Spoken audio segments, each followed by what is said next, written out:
أعوذ بالله من الشيطان الرجيم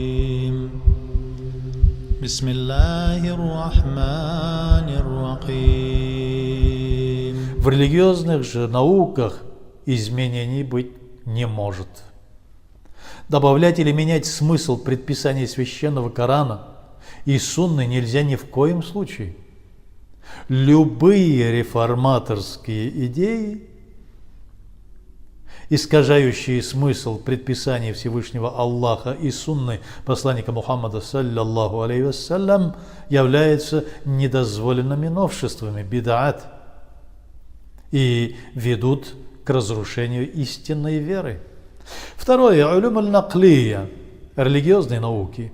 Эти науки можно и нужно изучать по книгам ученых Ахль-сунна валь-джамаат, то есть по книгам ученых одного из 4 мазхабов. Как было сказано выше, эти знания ученые и основатели мазхабов черпали из 4 источников. Это первое, священный Коран. Второе, хадисы пророка Мухаммада саллаллаху алейхи вассалям. Третье, иджма аль-уммат, то есть единое мнение сахабов.